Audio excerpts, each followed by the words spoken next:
नमस्कार, खबर गर्मा गर्म में आप सभी का स्वागत है। मैं हूं नीलू। तो 7 अक्टूबर से शारदीय नवरात्र की शुरुआत हो गई है और नवरात्रि के दौरान मां के 9 रूपों की पूजा अर्चना की जाती है। आज नवरात्रि का दूसरा दिन है और नवरात्रि के दूसरे दिन मां के द्वितीय स्वरूप मां ब्रह्मचारिणी की पूजा अर्चना की जाती है। मान्यता है कि मां ब्रह्मचारिणी की पूजा करने से व्यक्ति को अपने कार्यों में हमेशा विजय मिलती है।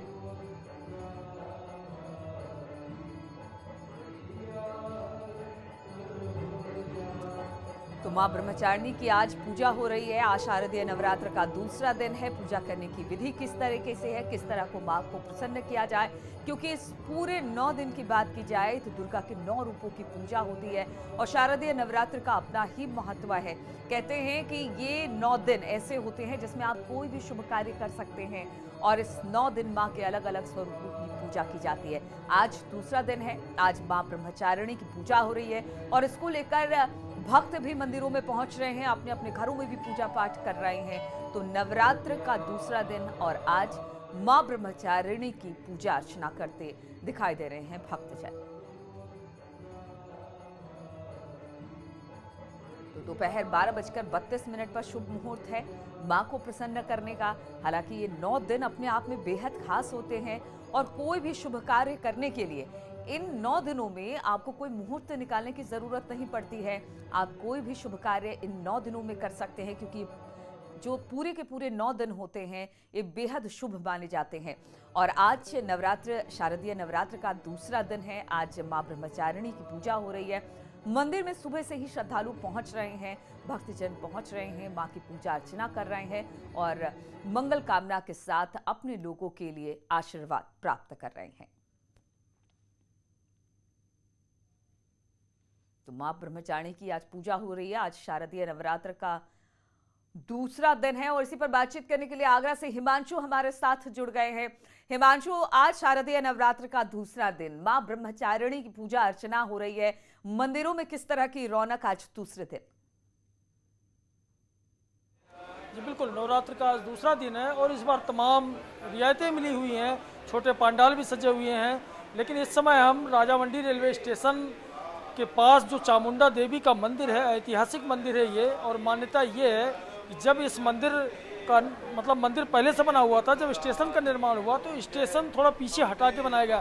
फिर भी इस मंदिर का रास्ता ऐसा है कि स्टेशन पे जो लोग आते हैं वो दर्शन भी कर लेते हैं। आप देखिए, ये मंदिर का दृश्य है और सुबह सुबह यहाँ जो है भक्त भी आए हैं, लोग जो दर्शन कर रहे हैं और माँ की आराधना के साथ ही माँ का आशीर्वाद प्राप्त कर रहे हैं। और ये ऐसा अनोखा मंदिर है जहाँ लोग आए तो हम श्रद्धालुओं से भी बात कर लेंगे।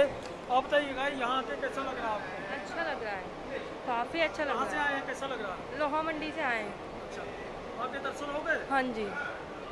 इस तरह से आप देखिए, श्रद्धालु आए हैं और माँ के दर्शन करने के बाद ये आशीर्वाद ले रहे हैं, परिक्रमा लगा रहे हैं। और आप देखिए, इस मंदिर की जो विशेषता है कि ये देखिए, बगल से जो ट्रेन गुजरती है, ट्रेन जा रही है इस वक्त, और ट्रेन में जो श्रद्धालु बैठे रहते हैं वो बैठे बैठे ही चीज झुका करके माँ का आशीर्वाद ले लेते हैं। यही खासियत इस चामुंडा देवी मंदिर की है। क्योंकि पीछे साल हमने देखा था बहुत सारे रिस्ट्रिक्शन थे, कोविड को लेकर प्रोटोकॉल्स थे, मंदिर के कपाट नहीं खुले थे, लोग बाहर से ही दर्शन करके वापस लौट रहे थे। क्योंकि इस बार माँ की पूजा आराधना के लिए मंदिर के पट अब खुल गए हैं, तो किस तरह से कोविड के नियमों का भी पालन हो रहा है और शहर भर में किस तरह से, क्या दुर्गा पंडाल है तो उसके लिए भी किसी तरह की कोई गाइडलाइंस जारी की गई है?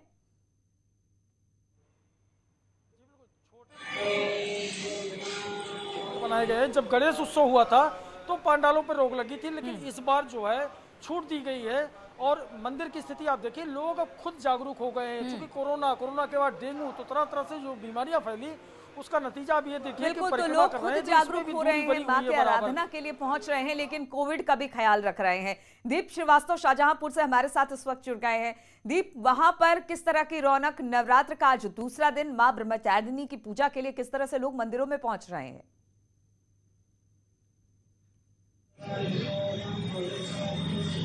शाहजहांपुर में करीब 3 मंदिर हैं जहाँ पर नवरात्रि में भारी भीड़ देखी जा रही है और यहाँ पर सुबह से श्रद्धालु जुटे हुए हैं। आप पीछे देख सकते हैं किस तरीके से यहाँ पर कलश स्थापना की गई है मंदिर में। और जो काली मंदिर है उसमें बाहर से भी लोग आ रहे हैं श्रद्धालु, और जो मनोकामनाएं पूरी होती हैं उसके चलते इस बार भारी भीड़ देखी जा रही है। कालीबाड़ी मंदिर में जो बताया जा रहा है कि 40 दिन लगातार दीपक जो जलाते हैं उनकी मनोकामनाएं पूरी होती हैं। तो इस तरीके से यहाँ श्रद्धा भाव से यहाँ श्रद्धालु जुटे हुए हैं। कोरोना गाइडलाइन के तहत खुद भी श्रद्धालु अपनी जो है सुरक्षा कर रहे हैं। बिल्कुल, तो अब कोविड के नियमों का पालन भी हो रहा है, माँ के आशीर्वाद को पाने के लिए वहां पर पूजा अर्चना भी हो रही है, और सबसे बड़ी बात ये है कि लगातार हम अपने सहयोगियों के माध्यम से लोगों को माता के दर्शन भी करवा रहे हैं। और रवि इस वक्त वाराणसी से हमारे साथ जुड़ गए। रवि, वहां पर किस तरह से रौनक दिखाई दे रही है मंदिरों में आज दूसरे दिन?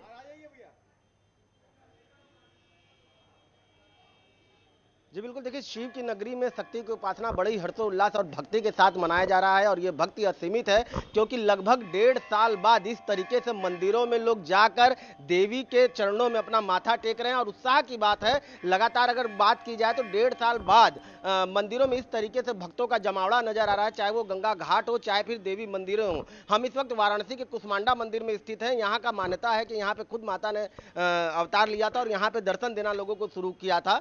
पिछली बार इसी मंदिर में बड़ा कम भीड़ नजर आ रहा था, लेकिन इस बार जो भक्ति है वो हर लोगों के मन में दिख रही है और माता के चरणों में लोग शीश अपना नवा रहे हैं और इस कामना से आ रहे हैं कि हे मां, जो भी पिछले 1.5 साल से दुख और स्वास्थ्य को लेकर के चिंताएं थी उसको इस नवरात्र में दूर करें।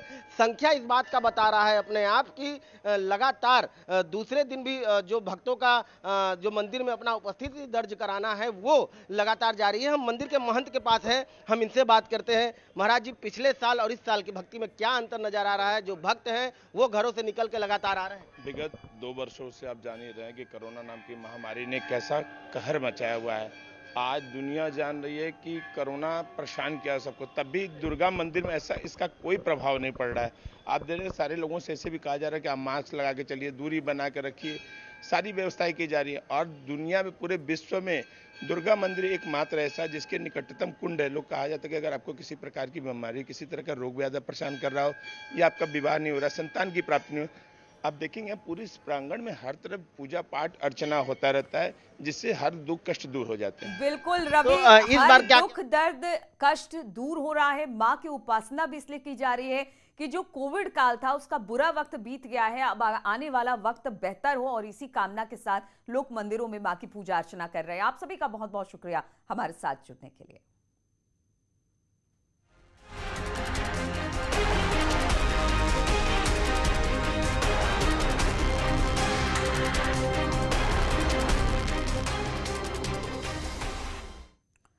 तो उत्तर प्रदेश में 2022 की जंग से पहले गोरखपुर में आज न्यूज 18 उत्तर प्रदेश उत्तराखंड पर सजेगा सबसे बड़ा सियासी मंच। एजेंडा पूर्वांचल में सत्ता पक्ष के साथ विपक्षी दल के दिग्गज भी होंगे शामिल।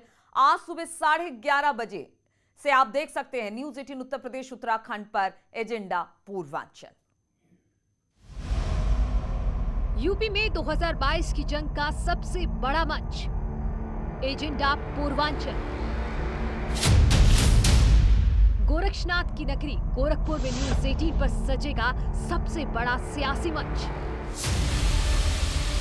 एजेंडा पूर्वांचल में देखिए सीएम योगी आदित्यनाथ का सबसे बड़ा इंटरव्यू। प्रदेश सरकार के मुखिया योगी आदित्यनाथ 24 करोड़ जनता के सामने 4.5 साल का रिपोर्ट कार्ड पेश करेंगे और जनता के सामने भविष्य का रोड मैप बताएंगे। वहीं एजेंडा पूर्वांचल में सत्ता पक्ष के तमाम दिग्गजों के साथ विपक्षी दल के दिग्गज भी होंगे शामिल। पूर्वांचल कितना सेहतमंद, 2022 का शंखनाद, छोटे दल करेंगे बड़ा कमाल। सुरताल, सियासत कितनी फिल्मी, माफिया से मिली मुक्ति। एजेंडा पूर्वांचल में छोड़े जाएंगे बयानों की तीर। प्रदेश की सियासत का सरताज वही होगा जो पूर्वांचल की 164 सीटों पर अपना दबदबा कायम रखेगा। तो आज सुबह 11:30 से देखिए न्यूज 18 उत्तर प्रदेश उत्तराखंड पर एजेंडा पूर्वांचल।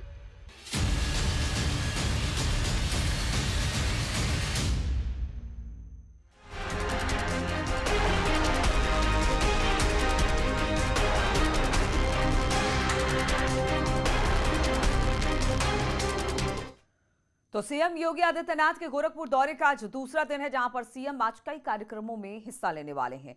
सीएम योगी गोरखपुर में आज जनता दरबार लगाने के साथ बीजेपी आईटी टीम को भी संबोधित करेंगे। हम आपको बता दें कि कल नवरात्रि के पहले दिन सीएम योगी ने गोरखनाथ मंदिर में पूजा अर्चना करने के साथ ही कलश की भी स्थापना की।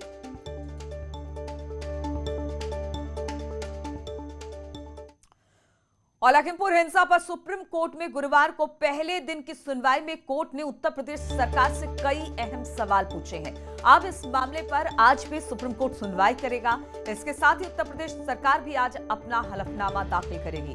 हम आपको बता दें कि लखीमपुर हिंसा में हुई 8 लोगों की मौत पर सुप्रीम कोर्ट ने स्वतः संज्ञान लेते हुए गुरुवार को पहले दिन की सुनवाई की। इसी मामले को लेकर सुप्रीम कोर्ट आज दूसरे दिन भी सुनवाई करेगा।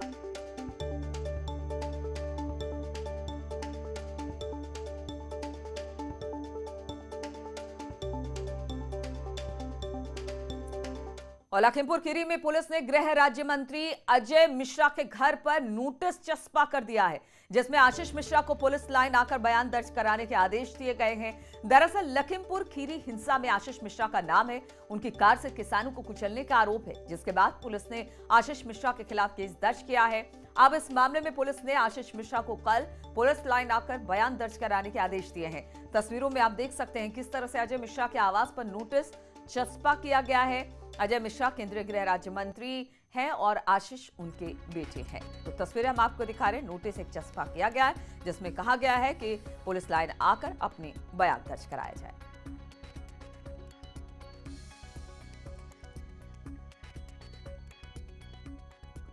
तो आशीष को बयान दर्ज कराने की बात हुई है। पुलिस लाइन आकर बयान दर्ज कराए और अजय मिश्रा के घर पर इसको लेकर एक नोटिस पुलिस ने चस्पा कर दिया है। लखीमपुर खीरी के तिकोनिया में 3 तारीख को जो हिंसा हुई थी, उसमें 4 किसान समेत 8 लोगों की मौत हुई थी। उसी में मुख्य आरोपी केंद्रीय गृह राज्य मंत्री के पुत्र आशीष मिश्रा को बनाया गया था। पुलिस के लोग आए हैं, यहाँ पे एक नोटिस चस्पा किया गया। उसमें लिखा गया है कि प्राप्तकर्ता आशीष मिश्रा और मोनू मिश्रा पुत्र अजय मिश्रा टेनी निवासी बनवेरीपुर तिकोनिया थाने में अस्थायी पता। मुकदमा संख्या 219/2021 धारा 147 302 के तहत इनको संबंध किया गया। लखीमपुर खीरी के तिकोनिया में मुकदमा दर्ज किया गया। उनको संबंध किया गया कि उनको पुलिस के आगे हाजिर होकर अपने बयान दर्ज कराने हैं। मनोज शर्मा। और लखीमपुर के तिकोनिया में हुई हिंसा मामले में आशीष पांडे और लव कुश को हिरासत में लिया गया है। दोनों से पूछताछ की जा रही है। आईजी रेंज लक्ष्मी सिंह के मुताबिक दोनों से पूछताछ में कई सारे सबूत और साक्ष्य मिले हैं। उन्होंने बताया कि मौके पर हम खोखे बरामद किए गए, खाली खोखे बताया जा रहा है, जिसकी फॉरेंसिक जांच कराई जा रही है। पूछताछ के लिए बुलाए गए दोनों आरोपियों से कई अहम जानकारियां हासिल की गई है। इसके साथ ही गृह राज्य मंत्री के बेटे आशीष मिश्रा को भी पूछताछ के लिए समन भेजकर बुलाया गया है। इन 2 लोगों से पूछताछ अभी जारी है। ये बहुत सारी इंफॉर्मेशन हमें उपलब्ध करा रहे हैं और यथाशीघ्र इनके रोल को तस्दीक करते हुए आगे की ऑफिशियल कार्रवाई की जाएगी। आशीष मिश्रा की गिरफ्तारी, मेन अक्यूज को भी हम आज सबीना भेज रहे हैं। We are summoning him for questioning and हम उनका बयान दर्ज करेंगे और उसके आधार पर हम आगे एविडेंसेस कलेक्ट कर रहे हैं। आगे की कार्रवाई आगे बढ़ेगी। कल भी हमारी फोरेंसिक टीम ने मौके का मुआयना किया था और एविडेंसेस जुटाए थे। आज भी हमारी टेक्निकल टीम वहाँ पे लैंड स्वीपिंग कर रही है, कॉम्बिंग कर रही है और एविडेंसेस जुटा रही है।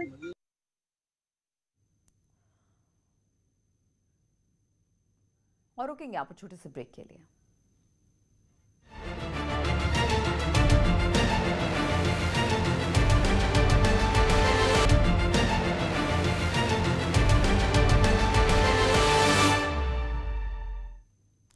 और समाजवादी पार्टी अध्यक्ष अखिलेश यादव बहराइच जाएंगे, जहां पर लखीमपुर हिंसा में मारे गए मृतकों के परिजनों से मुलाकात करेंगे। अखिलेश परिजनों से मिलकर उन्हें सांत्वना भी देंगे। तो आज अखिलेश का बहराइच जाने का कार्यक्रम है, जहां पर पीड़ित किसान परिवारों से उनके मुलाकात होना है। अखिलेश परिवारों से मिलकर उन्हें सांत्वना देंगे।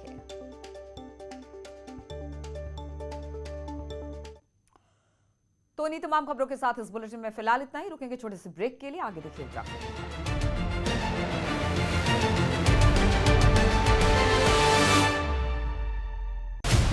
यूपी चुनाव से पहले